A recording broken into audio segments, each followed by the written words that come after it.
Hello, Hofstra fans, and welcome to the first W. Mason Coaches Report of the 2021-2022 Hofstra women's basketball season.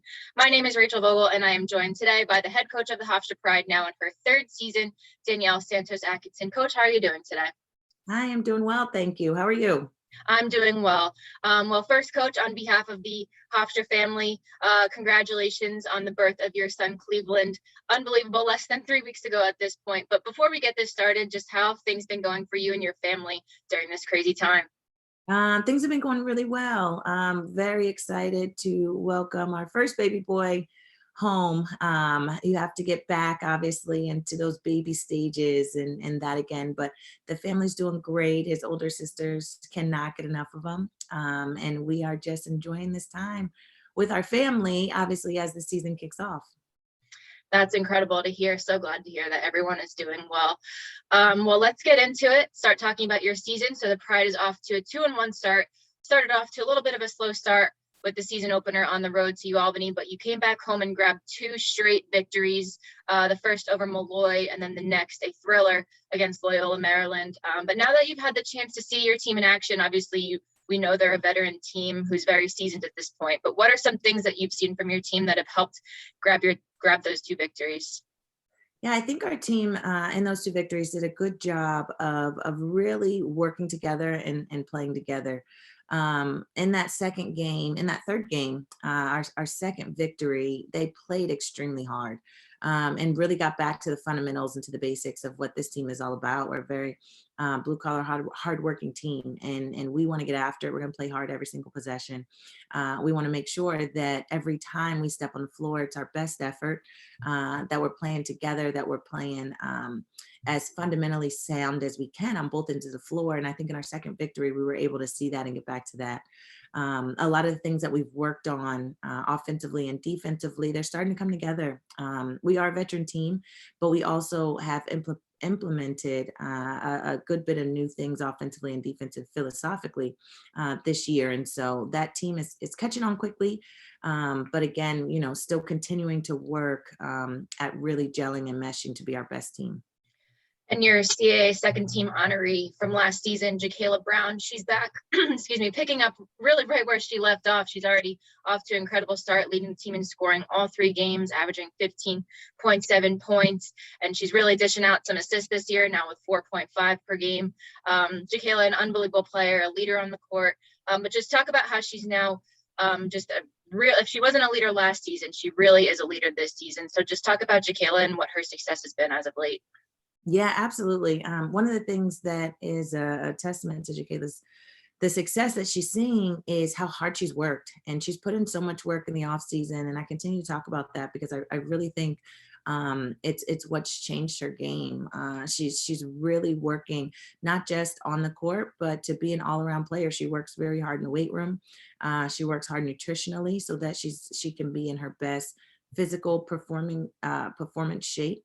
And then obviously on the floor, she gets in the gym, she gets in extra shots, and then she holds her teammates accountable as well. And so really the work that she's put in, she's really able to see the fruits of that labor as she continues to work and have success. As a leader on the floor, she's holding her team accountable.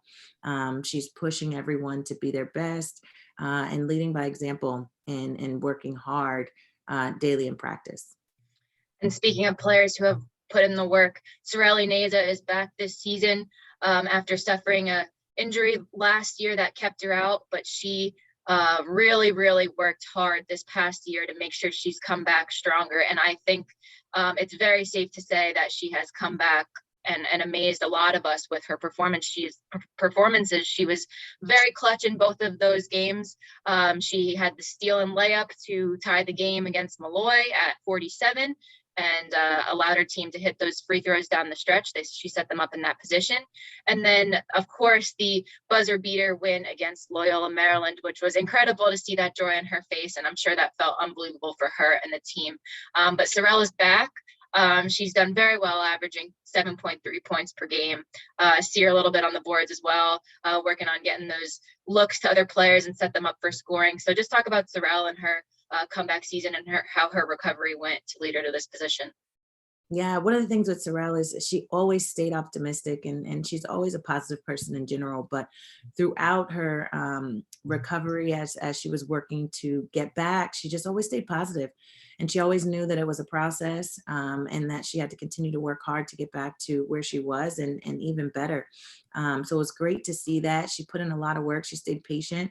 She didn't get ahead of herself. She knew that she'd eventually get back to where she was, and she's there. And we joked the other day, she was thrown in as a freshman, and we've thrown her back in with Jashani Knight being out. We've thrown her back in at that point guard position. And so it's been great having her back. She's such a positive spark and a positive light on our team, an encouraging voice on the floor as always. And so to have her back in the lineup, it's been great for our team, but also just great to see her being able to get back out there and doing what she loves after having to sit out and take that last year off. And certainly other players who saw a lot of time this past week. Are there any other players that you saw that you liked their performances these past 3 games? Yeah, absolutely. I think we've had great contributions. Rosie Nicholson, obviously on that defensive end of the floor, she is unstoppable. She has a great presence for us. She always comes in and consistently plays with that defensive energy that we need, and changes our level when she's on the floor. Jalen Hines has had a great few games and continuing to help carry us offensively and defensively, and Jayla Henry as well. She always has great contributions that don't always show up in the stat sheet, but she does all of the intangibles, and always being in the right place offensively and defensively, knowing where to go, how to help her teammates, and always comes up with the rebounds at the right times, and the defensive stops when we need it. And so we've had a bunch of contributions from our team, and everybody. We need everybody in order to win and be successful. And I think we've seen that in these past few games, and we'll continue to see that this year. Well, you hope that success continues into this weekend as the Pride travels down to Atlanta for 2 tough matchups. You'll face the 18th ranked Georgia Tech Yellow Jackets before taking on Kennesaw State in the Peach State. But Georgia Tech, Hofstra's first ranked opponent since 2014-15, going to be an exciting matchup. So obviously you're preparing for both, one game at a time though. How has it been preparing for that Georgia Tech matchup this week? We're fired up. I mean, like you said, every opponent, we always talk about every game is important to us. That very next game is the most important to us. And so in preparing for Georgia Tech, I mean, to be able to go down there and play a high caliber team, they do a great job. They're big, they're physical, and they do a great job on both ends of the floor. And so we're looking forward to it. We're going to go down and play our best basketball in these next few games, and we're going down to compete, and we know that. And we want to make sure, again, every game that we're getting better. And so we want to continue to get better as a team. We want to continue to improve on the things that we've got to improve on, but we're going down to really compete for these next 2 games down in Georgia. So the Pride is back in action, as I mentioned, Wednesday, November 24th, tomorrow, against the 18th ranked Georgia Tech Yellow Jackets. That game tips off 12 p.m. in Atlanta, and then the Pride will be back in action Friday, November 26th, 7 p.m. against Kennesaw State. Coach, best of luck during these next 2 games, and of course, a very happy Thanksgiving to you and the Hofstra Pride and your family, and hope that you guys can enjoy some really great time together as a team in Atlanta this week. Thank you. Happy Thanksgiving to you as well. And that was head women's basketball coach Danielle Santos Atkinson. And you've been watching the Debbie Mason Coaches Report on GoHofstra.com.